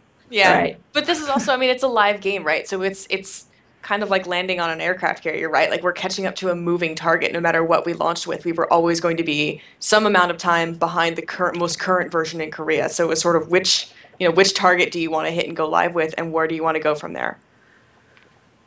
So now we're going to dive into some EU issues here, which you guys have seen. In the EU servers, and I know this must be very difficult because of the many different languages that are spoken on the EU side as opposed to on the Western side where it's mainly Spanish and English. Inappropriate names of racism tend to be very rampant on the EU servers currently. What actions are being taken? The French and the Spanish, apparently according to this guy, are trash-talking daily in faction chat, and for the Danish guy who posted that, it's quite annoying. So, right. So report them. If there's somebody who is particularly blatant about it, please go ahead and put in a report through the customer service ticketing system. We are catching them as we see them. We have folks on different servers, and I know that as people notice it, they're calling them out. We do go back and look at the logs and make sure that it wasn't just one person having a really frustrating moment and said something they maybe should regret. Right. But so that it's only folks who are rampant about it that will get caught. But hate speech is not really tolerated. Yep. So we just need to know that it's happening. Is this the same policy that's in place when it requires like bot reporting? Like if somebody is like abusive of the bot, like they keep reporting somebody who's just playing and they don't like, they just keep reporting them as a bot? Or say when an entire guild gets together to report somebody? So for this one, it doesn't matter how many people report them. If, for instance, they just said they were frustrated at someone that had a French name and that person killed them, and they went on for 2 minutes about how horrible French people were. Right. And that's all they've ever said. And they're normally just a totally normal, perfect, don't really bitch about people as in a global sense like that. Then we're not going to really action them. They got frustrated. It happens. We understand that. But if every other word coming out of their mouth is different kinds of hate speech, or talking about they hate the Spanish, or they hate the French, or they hate the Brazilians, or they hate the whomever, then we're going to action them for that. Because hate is not tolerated in this game. You can kill each other all day you want, but, real world hatred and real world discrimination is not a thing that we're going to tolerate. But we do need you to tell us about it and let us know that it's happening. Yep. The words on some of the ones that come up, like when if you have the like good morning comes out good bleep. That was the ING thing. And I'm like, what? How's morning bleep? So apparently I'm swearing to everybody whoever has the filter on, like every time I get on and say good morning. So yeah, it's pretty awesome. So that part makes me laugh. So. Okay, so there are policies in place, but you guys can only do so much, and that just and again, it does need to be excessive. If you're just frustrated and say something, we're not going to action you. Yep. Kiwi, you want to jump back and forth on this one? You want to take the next one? No, I'm looking at our time as we chat. So once Yeah. again, guys, we're speeding it up. we're trying to speed it up. We can't answer everything, but we're also trying to stay in context. There's a lot of stuff that people that have been playing since career and a long time, but right here and right now, we're super excited for Aurora. We're wanting to see how things go now and if things that still need to be taken care of are being taken care of, which is very obvious. So there's going to be a ton of questions that we can't answer. So the next one from a fan question was, new premium packs have content comparable or better than the founders packs. Was this intentional? I'm not sure I agree with that. Here's I talked with the guy who asked this question for a bit about it because I wanted him to send me something. It's more about the usable items as opposed to the credits. I think the credits were significantly higher in founder packs, but the usable items were the same. Were much greater in the newer starter packs. So the actual financial value in terms of the value of the items you're getting is roughly equal. A lot of people, it's very hard to put a financial value on alpha access, especially if you got into alpha early versus got into alpha late. If you played on alpha for 3 months in an Archeum Founders Pack, what dollar value do you put on that? What dollar value do you put on Head Start? Right, so because those things don't have direct marketplace value, it's very hard to see them as contributing to the overall value of the Founders Pack. But the actual monetary value of them is very comparable between the two. Okay. Housing problems and the crisis of housing. So your answer previously, I think we answered somewhat, was just server transfers the best way. Do you think the opening of Aurora is going to pretty much solve most of that? It's definitely going to help. There's 4 zones of land that we'll open up when we open Aurora, and they all have housing areas. So folks who are willing to travel north to place their house will free up some land in the southern regions. Yep. That should shift things pretty dramatically too, especially because the types of, guilds as a group tend to go to Aurora, right, and claim a bunch of land together. And so the way that frees up land on some of the southern areas will be interesting to watch. Okay. All right, let's see. Let's jump to the. We already answered that one. Our questions page grew on us as we were podcasting, so we're like, what? Okay, so someone had some questions. I'm not sure but I guess there are key crafting, labor, and PvP items on the marketplace for cash only currently. Is this something you're discussing? And the question was asked, will this be changed? But I know this is up to XL Games. Is this something you guys are discussing with XL Games to try and keep away from the pay-to-win title? So I'm curious about those items specifically. That should not really be the case, especially because all the items on the marketplace are also tradable and able to be sold on the auction house in-game. So something like the labor potion you can buy from other players on the auction house or through trade. We are definitely trying to avoid key items only being available through the marketplace. Okay, so if they see something that is perceived to be a key item, they should just send you guys a ticket on it. Yep. Okay. And now there is a Patreon discount for ArcheAge as well on the marketplace as well as, or on the cash shop as well as like in the Rift one. So that's not currently implemented. Okay. We are talking to XL Games about implementing that. Okay, something as a nice side reward for the Patreon players. Okay. That would be nice. Yeah. And sticking to that subject, being used to the Rift store, is there future plans to have similar sales and whatnot like you do in Rift? I see there was a new chest already bought out with the battle pet, which is pretty awesome. Still trying to get Carrot Dash. That's another story. But are there going to be things implemented similar? So there's discounts or new things come in?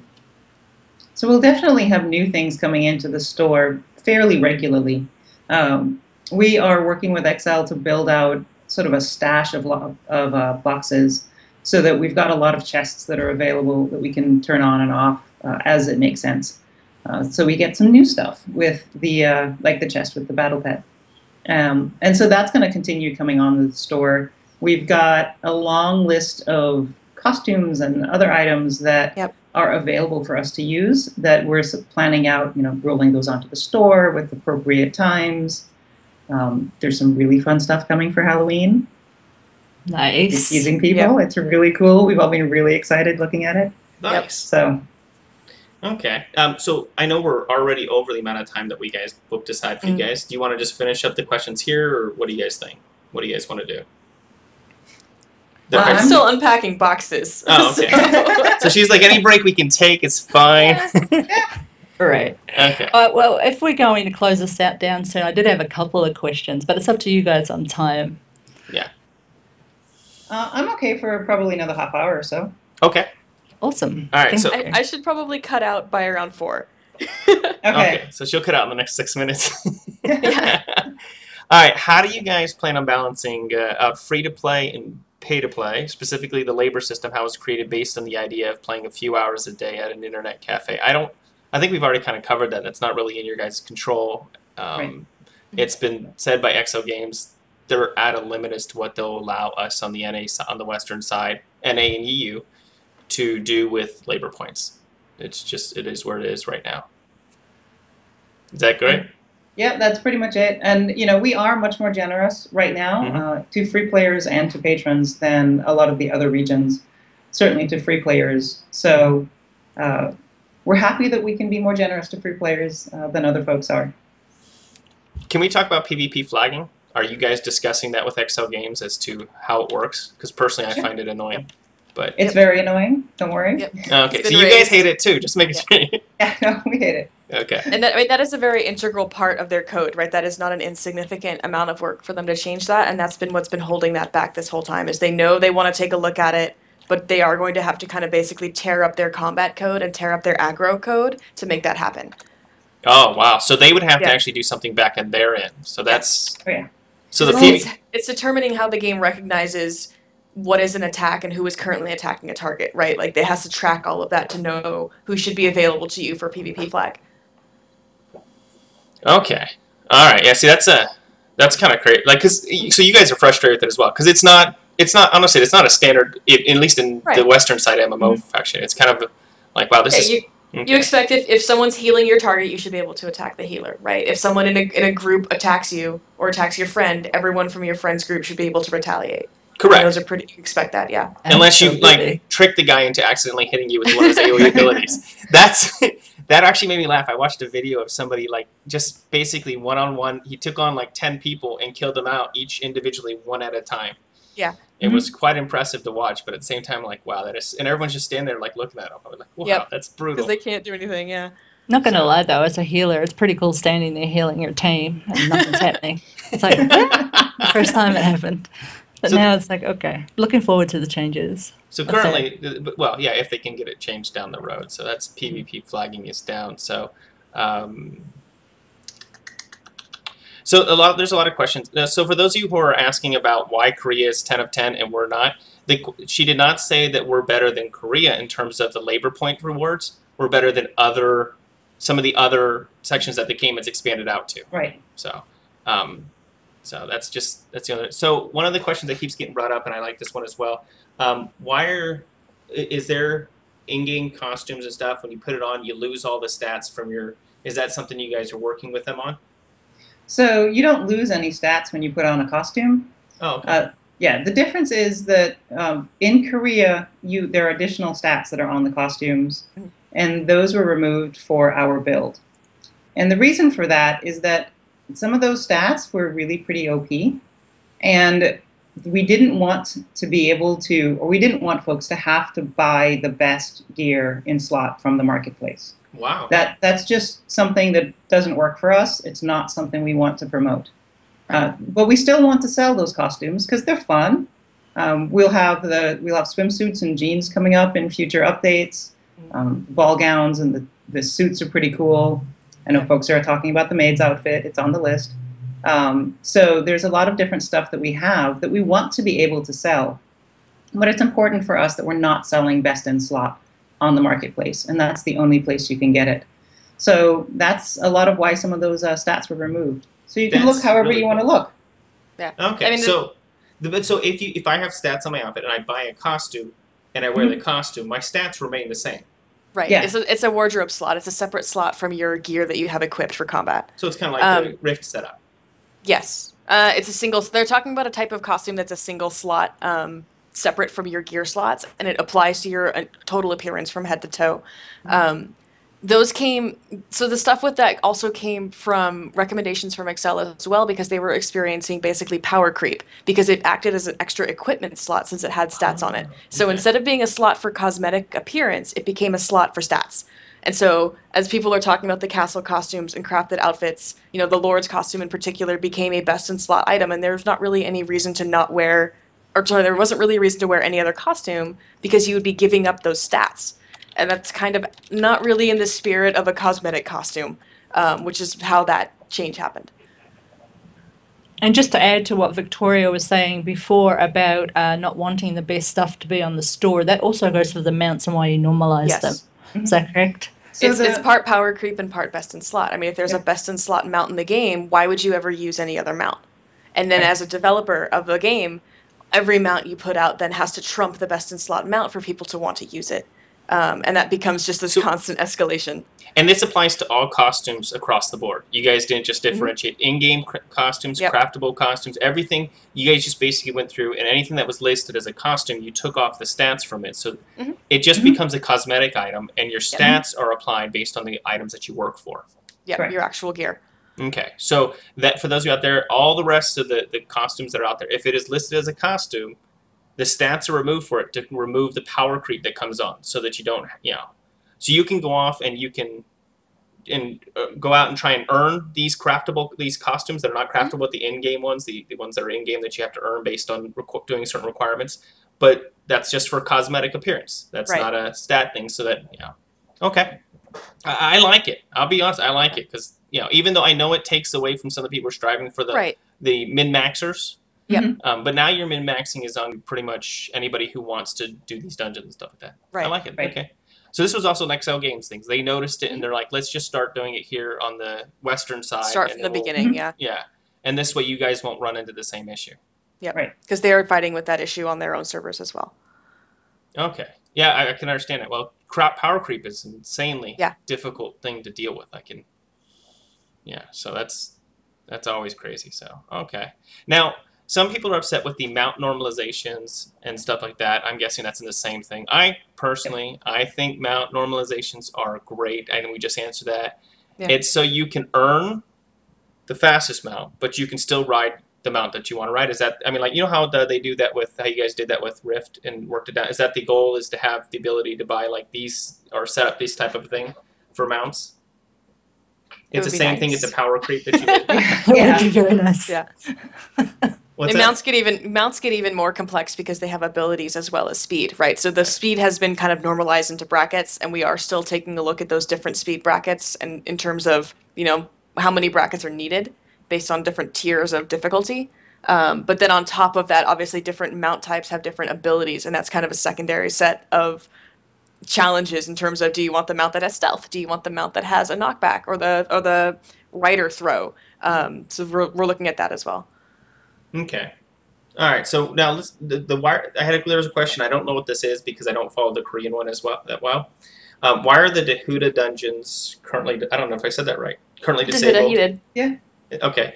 Why is the 10-man Dahuda dungeon never been enabled? So a lot of that has to do with making sure that we're rolling out the content as folks are getting through it. We want to make sure that people have enough time to enjoy the content that's there, and then we'll roll out additional content. So I believe that's one of the dungeons that's on the list of things that we're looking at, either bringing out with Aurora or bringing out with our level 55 update. Okay. So it's coming. It's coming. So when the level 55 update, that's when Dahuda's going to kind of open up. Yeah. Okay.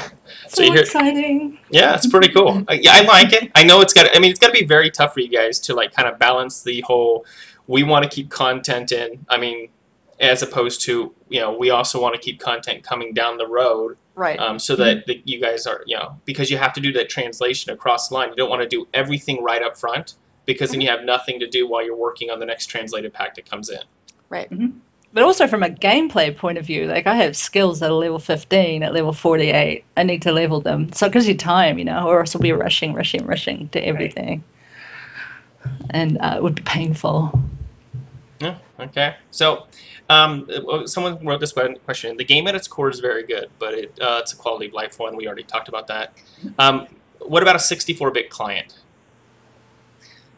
We mentioned it briefly to Excel, and they didn't have any plans, but that was a few months ago. Yeah. Okay. Because ArcheAge, it's one of the few games that actually turns my computer back to 32-bit. It's kind of interesting. This Windows has been set up in 32-bit format now. If you want to exit it, I'm like, what? So. Yeah. An Aurora question. Will the library open with Aurora? Good one. No. Nope. So Ooh. library is level 55 content. Okay. So when Okay. we open up level 55, that's when the library comes out. So level Nice. 55, when you guys patch open into level 55, we're going to get Dehuda Dungeon. Mhm. We're The going to get Dehuda library. might actually come early. Someone made a comment that it's doable at 50. It's right. It is. We have to double check, so yeah. So we'll get Aurora. Now my brain is blanking on the name of the zone that the library is in. Diamond Shores, yeah. Diamond Shores, thank you.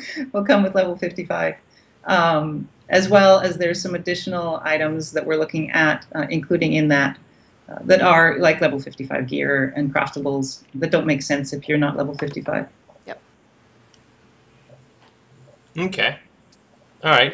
Let's see. I know Amanda's got to go. It's I know I after need 4. to cut out pretty soon. You can go on and take off whenever you want. I can always fix the. I do see people asking windowed full Yes, windowed full screen. Mm-hmm. We have requested it post-launch. We'll see when that comes in. Same with invert y-axis on mouse. Those two questions come up every single time we do any sort of like public thing. Yes, we know. We're trying to get those in as well. Have you guys noticed packet loss? That's another one that I see a lot. Packet loss in the recent patches, like when we run into packet and server connection issues, where if I go to change the settings, it boots me out and resets it, and then.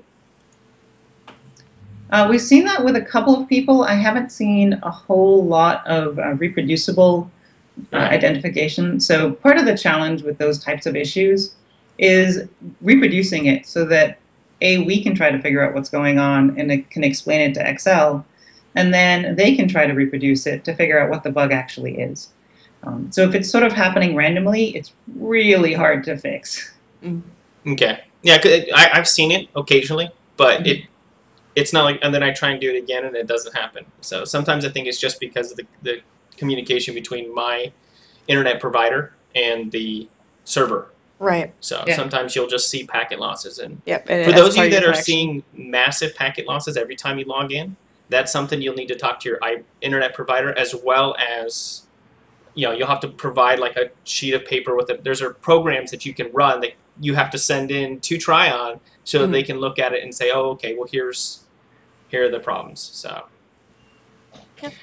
And it's been asked a fair bit. I've only just started, so I can't clarify. But the fishing tournaments, are they on? They're not currently.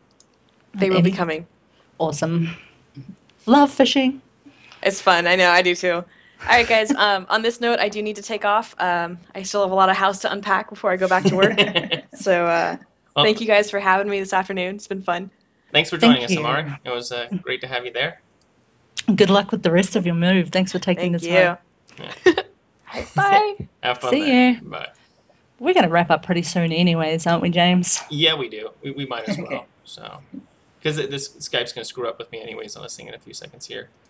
So one last, I have a quick one that I'm actually running into that are pretty interesting. Apparently there's some trade run exploits that are out there that people are noticing where you're able to teleport to the eastern continent pretty quickly. Is that something you guys are aware of? Yes. So there are a couple of different hacks that we've already fixed that have the same symptom. They look the same. We are continuing to work with Excel to identify the additional hacks. So the fixes for those are actually in the game itself. And Excel has been working on increasing their security, doing different kinds of encryption and stuff, so that is all set up. Okay. All right, so that's something you guys are looking at in the future. So. Yep. And just might want to check the cameras. Yeah, my camera's all off. She left I'm not sure how to fix it. It took her out. I got it. It just takes me a little bit of time. And one of the things that I do love in the game is the airships. They're absolutely stunning and beautiful. Is there ever going to be perhaps maybe some battles on the airships or anything like that? Will they ever be implemented as a physical thing to also PvP on? Well, you can PvP on them now. There are people who will wait on cliffs and glider down to the airships and knock you off, and there are people underneath that will then take your trade packs. So you can PvP on them now, But as far as any sort of like an arena or organized PvP, I think I might have to suggest that to Excel. That sounds like a lot of fun. It does sound like a lot of fun. I just want to be able to talk to my friends who are on the East Continent when I'm on the West Continent. You can learn their language. Oh, okay. No, that takes work. And I guess I've gotten a lot spoiled with the cross shard things. Will there be ever like cross shard PvP or anything in that regards in this game? Not that I'm aware of. I won't say never. I'm not aware of any plans at this point. Okay, thank you very much. What about the ability to change races or name changes coming down the line? Name changes are currently there. You can buy an item on the marketplace that allows you to change your name. Okay. And race changes, let's see, I know we can change gender right now, and I haven't seen anything for race changes. I suspect that that will become a topic of conversation when the new races come out, which there is no ETA on. Yeah, I've seen Start that question right now. That's the one thing that I've been following because I want to be a dwarf so bad. So I'm a dwarf. we talk with Excel a lot about that. When's it coming? You know, when are you guys going to have it in the build? We're slowly starting to see, you know, some of the starting area and bits and pieces show up in the build. They're not easily accessible by players, but it's starting to get there. So I want to make sure that I get this clear. Kiwi has cleared it up for me a couple times, but I want to make sure that everyone else understands this. You guys, ArcheAge has no desire to implement a add-on section or a macro section. I wouldn't go that far. Okay. So the desire is there, but the desire to do it safely. And the way the current system is implemented in other regions allows for hackers and spammers to basically hack the client. And that's not safe. So we are talking with XL Games about continuing to shore up the security. They've already made a few changes that we've implemented. So we're continuing to get that better and better, and I hope we do get to the point that we can safely implement add-ons.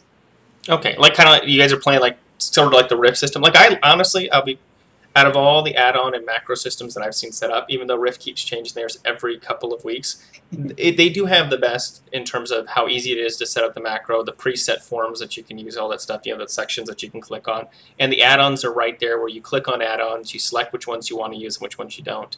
Mm-hmm. Okay, so that's something that you guys have talked with them about that you're looking forward to having down the road, but you just want to make sure that it's safe because of the way that the game is right. set up. Yeah, and this is just for add-ons. This is not for macros. Okay. You just broke James' heart. I'm sorry. I know, I love my macros in Rift as well, so.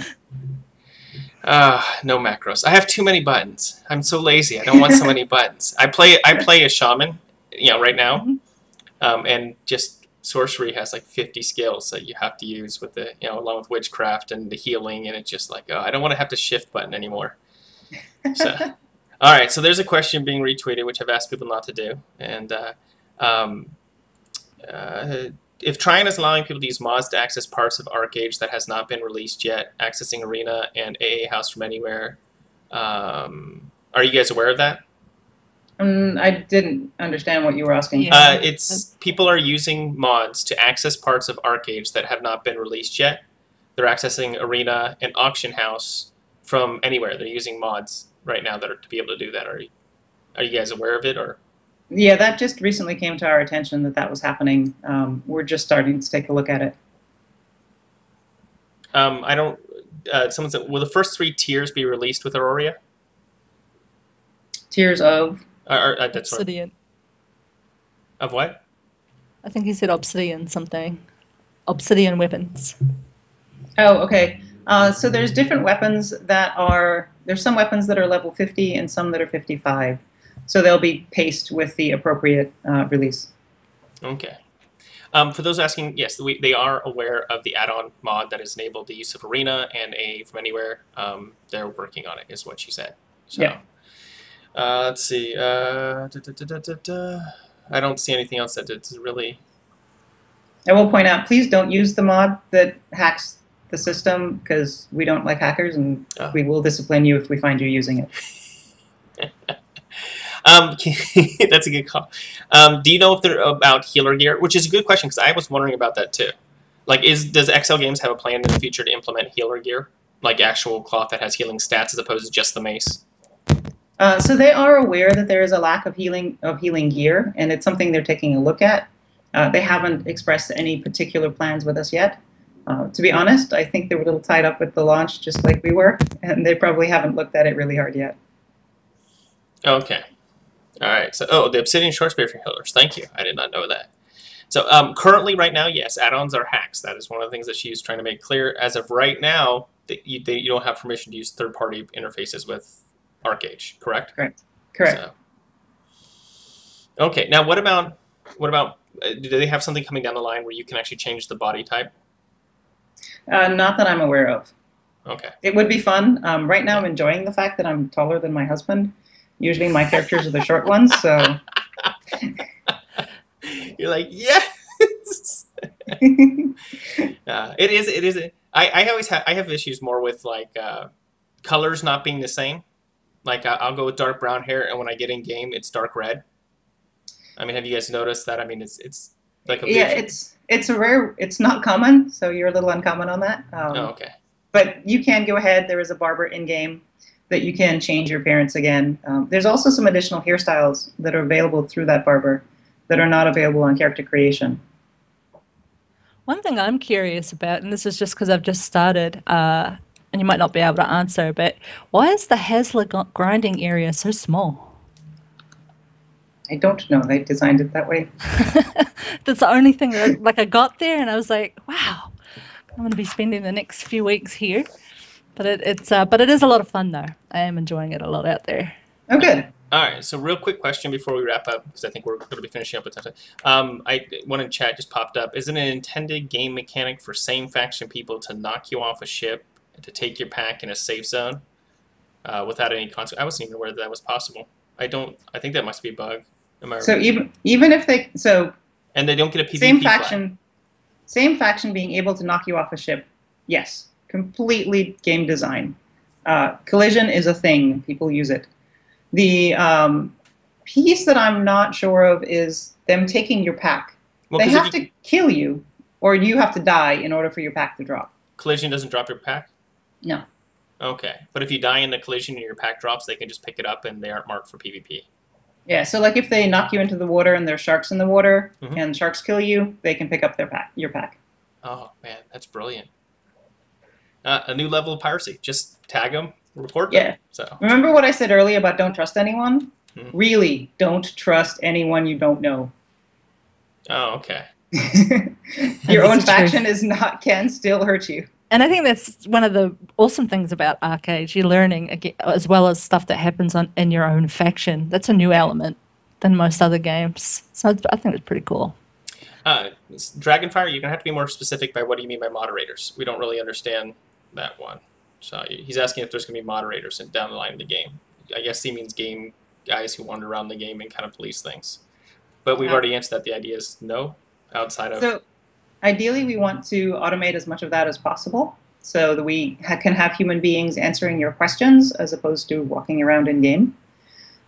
But we do occasionally have folks that will hop onto different servers and just monitor things. So that currently happens.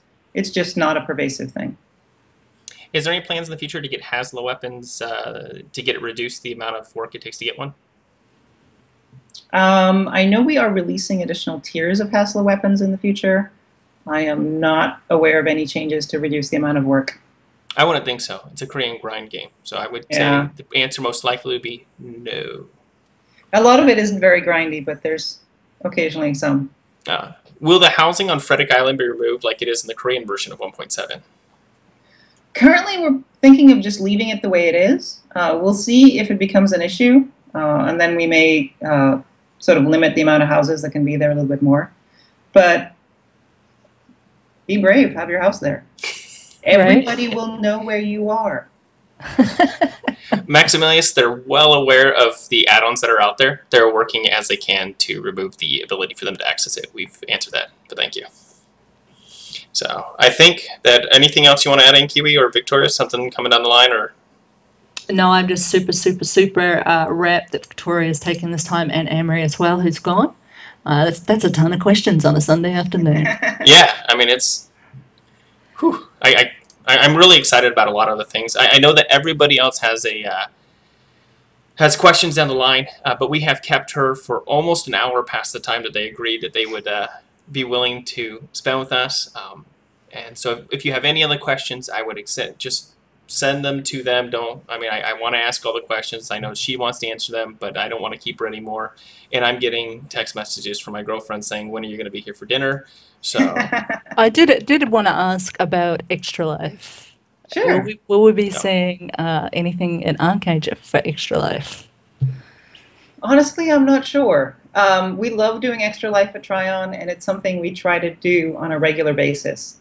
But exactly what we could do in ArcheAge, we haven't really thought about it yet, to be honest. If it's there. And for those that don't know, that's the yearly charity event that takes place for Children's Miracles, and it's a lot of fun. 25-hour gaming, non-stop.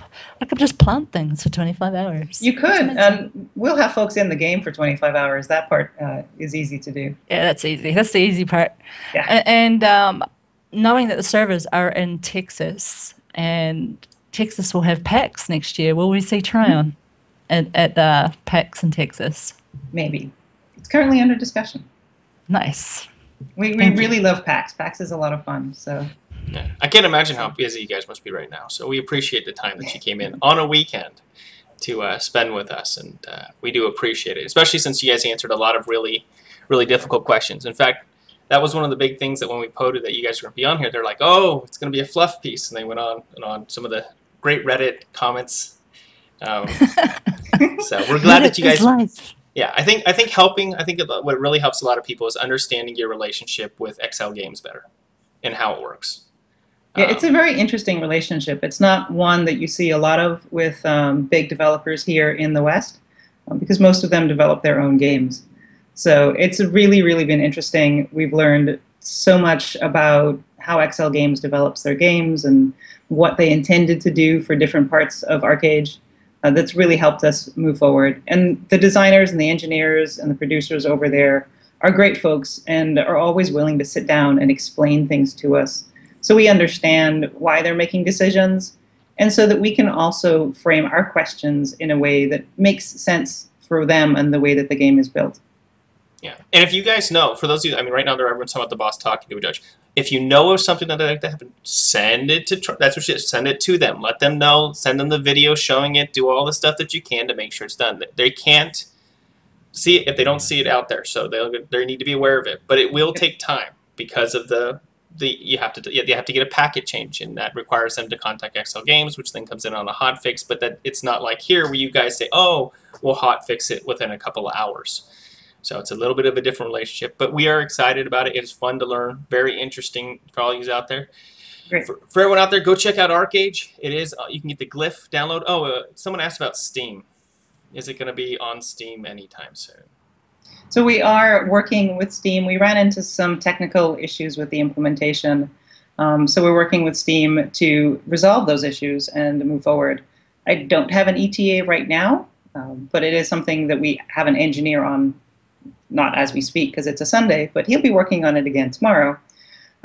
So yeah, as soon as we have an ETA, we will let you guys know. Okay. All right. Well, for those of you out there, go ahead and follow at Kiwi Dream 101 for all the updates. She's the #1 poster of when the next Into the Origin.